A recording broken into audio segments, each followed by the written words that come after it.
Welcome to the frozen underworld of soft-serve conspiracy, where lawsuits, tech sabotage, and a broken system may be keeping you from your McD's cone. This is the untold story behind one of fast food's most frustrating mysteries: why McDonald's ice cream machines are always broken.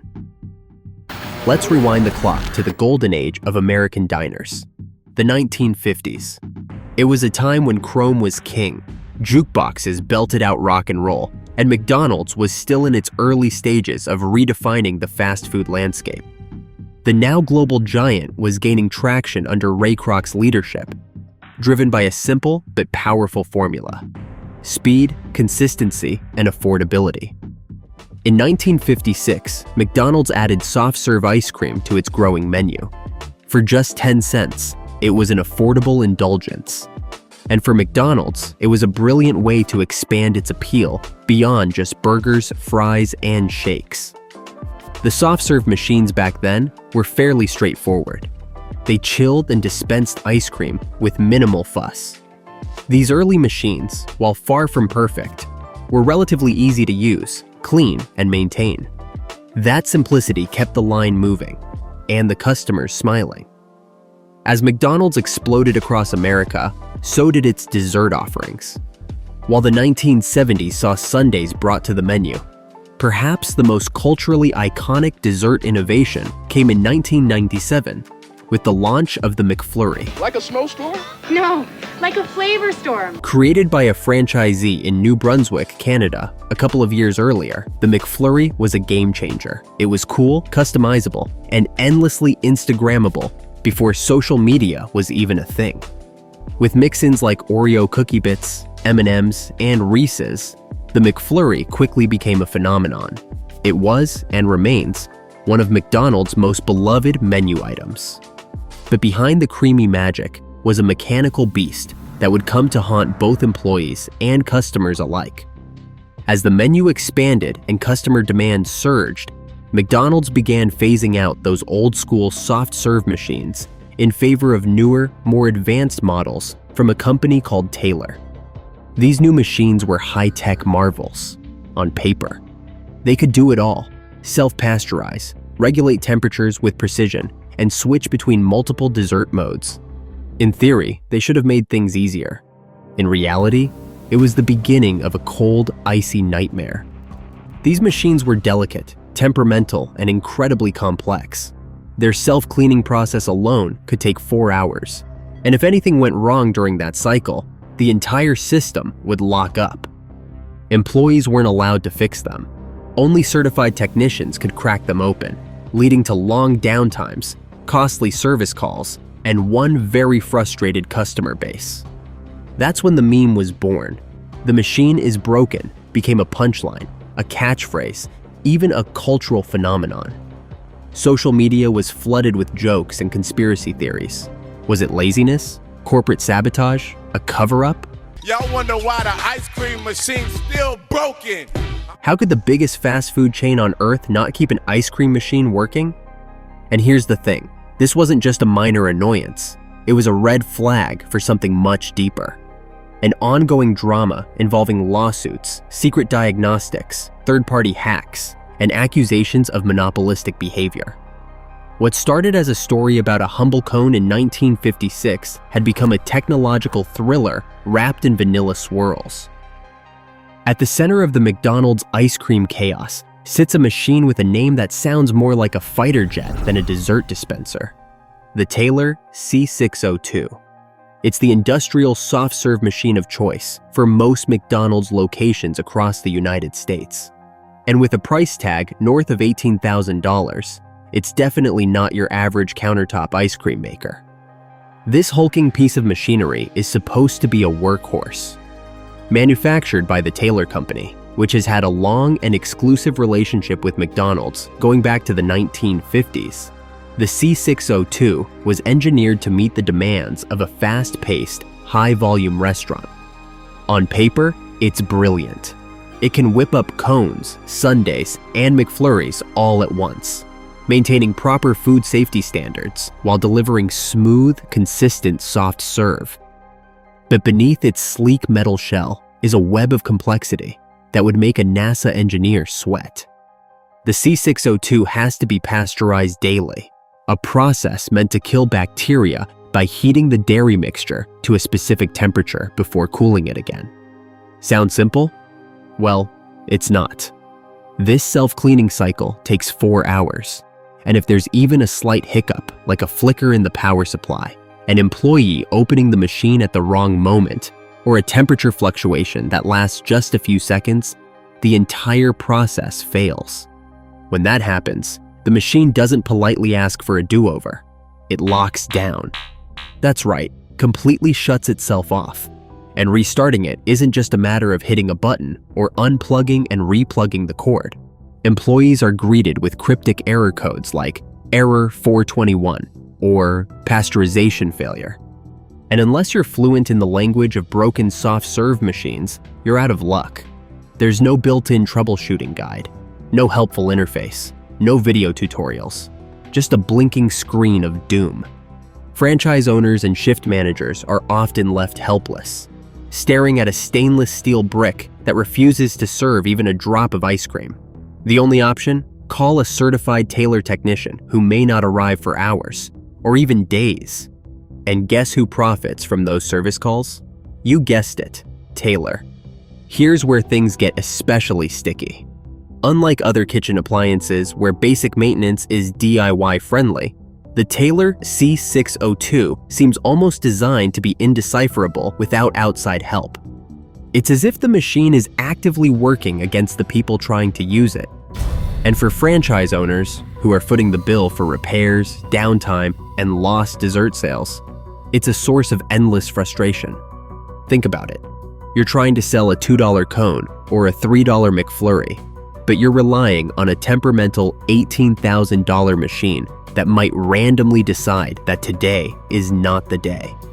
It's like owning a sports car that randomly refuses to start unless a certified mechanic shows up to turn the key. And yet, McDonald's sticks with it. Why? The answer lies not just in the ice cream, but in corporate contracts, control, and a mysterious little company that dared to fight back. So why not just swap out the machine for something more reliable? That's the million-dollar question. And for many franchise owners, quite literally, a million-dollar frustration. Over 90% of McDonald's restaurants worldwide are independently owned and operated by franchisees. These are business owners who pay significant upfront costs, sometimes over $1 million, for the privilege of running a McDonald's location. But part of the deal includes strict rules from corporate, including exactly what equipment can and can't be used in the kitchen. And when it comes to soft serve, that means one machine, and one machine only, the Tailor C602. There's no alternative, no competitors allowed.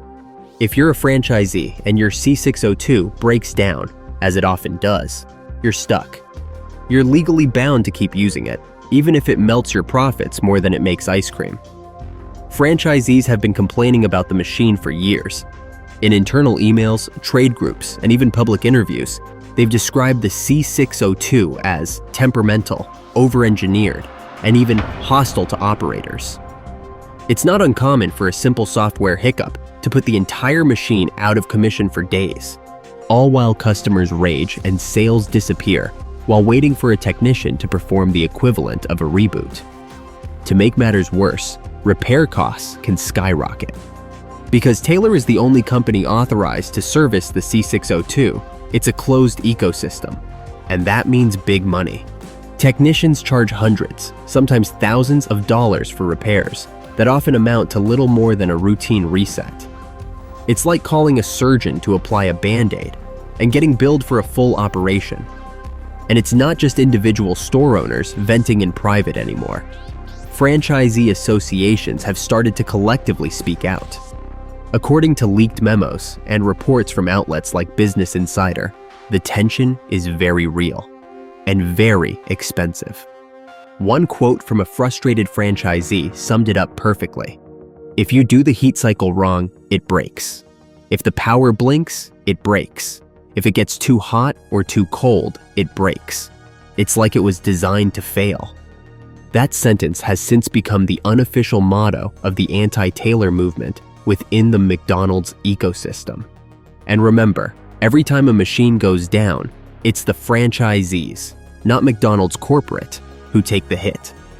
They lose customers, lose orders, face online complaints, and watch their ice cream dreams melt in real time. Meanwhile, Taylor keeps cashing in. The growing resentment would eventually reach a boiling point. Franchisees weren't just angry, they were ready for a solution. And when McDonald's refused to budge on allowing alternative equipment, one small Silicon Valley startup decided to take matters into its own hands. Before we dive into the rebels who hacked the machine, the device that unlocked the system, and the legal firestorm that followed, please take a second to hit that like button. Your support makes all the difference. Enter Kitch, a startup with a solution. In 2019, after years of broken machines, furious customers, and franchisees left out in the cold, literally, two Silicon Valley entrepreneurs, Melissa Nelson and Jeremy O'Sullivan, decided that enough was enough. If McDonald's and Taylor wouldn't fix the soft-serve situation, they would. Their startup, called Kitch, wasn't trying to reinvent the ice cream machine. They didn't want to replace the Taylor C602. They wanted to decode it. Their innovation? A small, discrete device that could be installed directly onto the C602. Think of it as a high-tech translator. Kitch acted like a smart assistant for the machine. It read the machine's internal data in real time, translated cryptic error codes into plain English, and alerted franchise owners before a shutdown could even occur. Suddenly, store managers had access to information that had previously been locked away in the black box of Taylor's design. Better yet, the Kitch interface was clean, intuitive, and mobile-friendly. You didn't need to be a technician to understand what was happening. All you needed was a smartphone and a desire to keep the ice cream flowing. For franchisees, it was a revolution. They could finally diagnose issues, prevent unnecessary lockouts, and even perform safe reboots themselves, all without paying Taylor's sky-high service fees. The response was electric. Hundreds of McDonald's locations quickly adopted the Kitch device. Some even reported saving thousands of dollars in service calls within just a few months. But then, things got weird.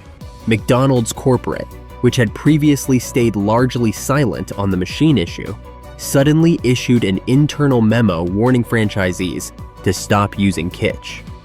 The stated reason? Safety concerns. They claimed the device wasn't vetted, wasn't secure, and could pose risks to employees and customers. But for many franchise owners, the timing seemed suspiciously convenient. Kitch was gaining traction, improving machine uptime, and, most importantly, cutting into Taylor's lucrative service monopoly. Then came the real shock. Kitch discovered that someone, allegedly on behalf of the Taylor Company, had acquired one of their proprietary devices through a franchisee. Soon after, they learned it had been taken apart and reverse engineered. What looked like corporate caution suddenly began to smell more like corporate sabotage. Nelson and O'Sullivan were outraged. They believed their technology had been stolen, copied by the very company their invention was meant to circumvent. They filed a lawsuit, accusing Taylor of theft of trade secrets, breach of contract, and unfair competition. The legal battle escalated quickly, drawing national headlines. What started as a scrappy startup's attempt to fix a broken system had spiraled into a courtroom showdown over the future of fast food technology. And here's where the story deepens. Internal emails revealed during the court proceedings showed Taylor employees joking about Kitch, discussing ways to copy the device, and scrambling to release a competing product before Kitch could dominate the market. In a twist straight out of a high-tech thriller, the very machine that was supposed to serve up childhood nostalgia had become the centerpiece of a modern-day corporate espionage scandal. Kitch was effectively frozen out. McDonald's doubled down on its warnings. Franchisees grew wary of using unapproved equipment, and Taylor pushed forward with its own version of a smart monitoring system. Kitch, once hailed as the savior of soft serve, was suddenly cast as the villain by the powers that be. But in the court of public opinion, the story was far from over. By 2021, the McFlurry mystery had officially turned into a full-blown legal thriller. Kitch filed a lawsuit against both Taylor and McDonald's, accusing them of engaging in a coordinated campaign of theft, sabotage, and anti-competitive practices. No longer was this just about broken machines. This was about big tech secrecy, monopoly control, and corporate warfare over something as deceptively simple as soft-serve ice cream. The lawsuit pulled no punches.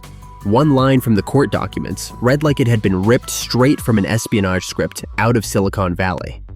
Taylor has begun efforts to copy Kitch's device, misappropriate its trade secrets, and displace Kitch as the solution to Taylor machine problems. Kitch claimed that not only had Taylor reverse-engineered their invention, but they had also used it to build a copycat product, a system suspiciously similar in both function and design. What's more, the lawsuit alleged that McDonald's actively aided the scheme by discouraging franchisees from using Kitch under the guise of safety, all while turning a blind eye as Taylor moved in with its own tech solution. In essence, Kitch argued that it had been systematically dismantled by two powerful corporate allies, all to preserve the old, broken, but highly profitable status quo. I'm sorry, our ice cream is down. The case caught the attention of journalists, influencers, and business media across the country. Headlines in outlets like Wired, Bloomberg, and the Wall Street Journal began appearing, asking variations of the same question. Why can't McDonald's fix its ice cream machines? And who's really to blame? For Kitch's founders, Melissa Nelson and Jeremy O'Sullivan, it wasn't just about lost profits. It was about principle. They had created something that genuinely worked. Franchisees loved it. Customers got their frozen desserts. Service calls plummeted. But their success had threatened a long-standing system built not on efficiency, but on control. And that made them a target. Behind the scenes, the motive was clear: money. Not just from selling the machines, but from the service and repairs they constantly required. Taylor made millions each year from maintenance contracts and technician visits. As long as the machines stayed complicated and failure-prone, the cash kept flowing. Every breakdown was a payday. And McDonald's? According to Kitch, the company had every reason to stay in step with Taylor. The two had a decades-long partnership with lucrative contracts and a shared incentive to keep outside interference to a minimum. Letting a startup disrupt that arrangement wasn't just inconvenient, it was dangerous. The legal battle is still unfolding with claims, counterclaims, and mounting evidence. Meanwhile, many McDonald's locations continue to suffer from frequent ice cream outages, and "the machine is broken" has become more than a meme. It's become a symbol of corporate dysfunction. Whether or not Kitch wins its case, one thing is clear. Behind every out-of-order sign at your local McDonald's lies a tangled mess of contracts, secrecy, and cold corporate ambition. To truly understand the ice cream machine mystery, you need to stop thinking like a customer and start thinking like a corporation. The constant breakdowns, the confusing error messages, the lockdowns that seem to happen at the worst possible time. They're not just technical glitches. They might just be part of a very profitable system. Let's break it down piece by piece. Taylor manufactures the C602 ice cream machines. Taylor is the only entity authorized to repair and service those machines. Taylor profits every time a machine breaks down. In other words, Taylor doesn't just sell the hardware. They sell the problem, and then they sell the solution. If you're Taylor, a complex temperamental machine isn't a design flaw, it's a business model. Franchisees, under strict McDonald's corporate guidelines, are required to use Taylor-certified technicians. They can't just call a local repair shop or fix the issue in-house, or use an alternative device like Kitch. So when that C602 freezes up, they're left with no choice but to call Taylor, who then swoops in, runs a proprietary diagnostic, maybe resets a hidden setting, and walks away with hundreds or thousands of dollars for what might have taken 10 minutes. It's a closed loop and a lucrative one.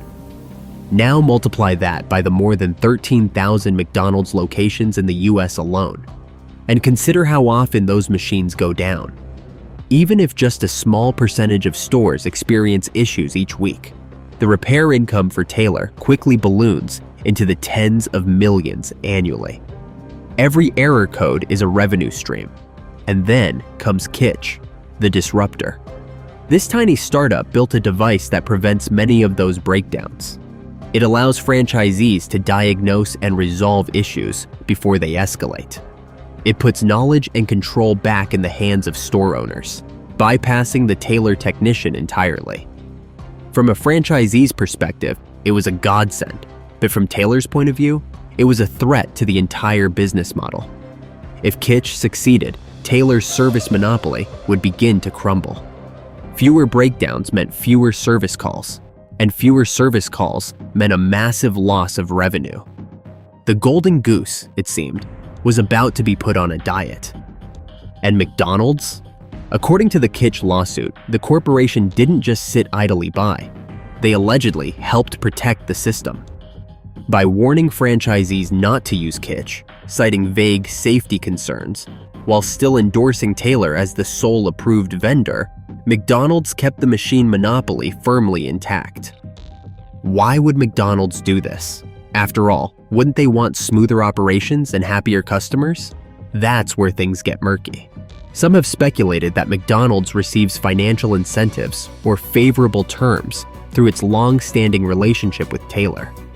Others believe it's simply about control, maintaining consistency, avoiding third-party interference, and keeping tight reins on the equipment that powers its global empire. Either way, the result is the same. Innovation was treated not as a solution, but as a liability. So yes, the mystery of the broken McDonald's ice cream machine is a real one, but not in the way most people think. It's not about lazy employees or bad luck. It's about a system where every malfunction equals money. Do you understand what I'm saying? Not exactly. And where one small, clever fix threatened to unravel a massively profitable cycle. In the end, Kitch wasn't just selling a gadget. They were pulling back the curtain on an entire industry's dirty little secret. How has McDonald's responded to the swirling controversy, the frustrated franchisees, the viral memes, the lawsuits, and the startup they allegedly helped destroy? In short, very carefully, and not very convincingly. When pressed for answers, McDonald's stuck to PR-approved talking points, insisting that they were committed to improving equipment uptime and were exploring new solutions for soft-serve reliability. But there were no apologies, no acknowledgments of the Taylor machine's widely documented failures, and no comment on the Kitch device, and definitely no ownership of the ice cream chaos that had become a defining feature of their customer experience. Instead, the company deflected, saying that equipment decisions were made with franchisees in mind, a line that rang hollow for many of those very franchisees, who had been the loudest critics of the C602 system. It was a masterclass in corporate spin. Say something that sounds helpful while avoiding the elephant in the freezer. But while McDonald's tried to dodge the spotlight, someone else decided to shine it brighter than ever. In 2020, a frustrated software engineer named Rashik Zahid took matters into his own hands. Armed with a little coding know-how and a whole lot of sarcasm, he built a website called McBroken.com. What did it do? In simple terms, it acted like an invisible customer, attempting to order a McFlurry from every McDonald's location in the US via the mobile app. If the machine was down at a given location, the app would deny the order, and McBroken would log it. The result? A real-time, interactive map of the ice cream machine apocalypse. And the results were staggering. At any given moment, up to 25% of McDonald's ice cream machines were reported as non-functional. In cities like New York, Chicago, and Los Angeles, outage rates were often even worse. Entire neighborhoods became frozen dessert dead zones. What began as a techie joke quickly morphed into something far more significant. a crowdsourced audit of a global company's most embarrassing failure. McBroken.com became a viral sensation covered by The Verge, NPR, and CNN. It did what McDonald's couldn't, or wouldn't, provide transparency. Here was a single coder doing more to track, analyze, and inform the public about a massive operational issue than the company with billions in annual revenue and decades of franchise data. It was a delicious irony, the world's most sophisticated fast food empire, undermined by a one-man website and a broken milkshake order. If McDonald's wanted the issue to quietly melt away, McBroken.com made sure it stayed on ice, for everyone to see. As of 2025, the legal drama behind the McDonald's ice cream machine saga continues, though at a pace as slow and frozen as the machines themselves. The Kitsch lawsuit, once headline news, continues to slog its way through the courts. While some damning documents have been unsealed, exposing internal Taylor emails and McDonald's memos, much of the evidence remains sealed, hidden behind legal red tape and corporate confidentiality. But the few pieces that have come to light paint a troubling picture of sabotage, suppression, and a war waged not just over ice cream, but over control. Kitsch, once a startup darling, is effectively out of the game. Their device has been shelved, their operations suspended. Founders Melissa Nelson and Jeremy O'Sullivan have since pivoted to other ventures, but their fight isn't over. They still seek accountability, and perhaps more importantly, vindication. In their words, they weren't outcompeted. They were targeted and erased. Meanwhile, back in McDonald land, nothing has changed. The Taylor C602 still reigns supreme. Franchisees are still required to use it, and the official corporate stance remains essentially unchanged. No new machine rollout, no public apology, no resolution. Just vague promises of improvements that never seem to arrive. If anything, public awareness has only intensified. The ice cream issue has reached meme immortality, fueling TikToks, tweets, YouTube videos, and Reddit rants. It's become the poster child for modern corporate dysfunction, a $200 billion company brought to its knees by a machine that can't handle a milkshake. Customers who walk into McDonald's wonder if they'll be told, "Sorry, it's broken." The phrase isn't just annoying anymore, it's become suspicious. A red flag, a punchline, a shared cultural experience. Meanwhile, competitors like Chick-fil-A, Dairy Queen, and Wendy's operate their soft-serve equipment with minimal fanfare and maximum reliability. Their machines work. Customers get what they ordered. No memes, no scandals, no lawsuits. So the question keeps coming up, why is it always McDonald's? And perhaps more provocatively, is it really just a coincidence? So, what have we really learned from the saga of McDonald's mysteriously broken ice cream machines? This story has become a case study in corporate control, monopoly maintenance, and what happens when powerful companies are allowed to guard their secrets and their revenue streams at the expense of innovation, transparency, and customer satisfaction. It's about what's hidden behind the counter, not just in terms of technology, but in the contracts, the closed-door deals, and the business models designed to prioritize profit over performance. And here's the most ironic part of all. We're talking about ice cream, a product meant to bring joy, yet the system behind it is anything but sweet. Stick around for another BabbleTop video. We're shaking things up, so be sure to subscribe and keep up with all our new videos.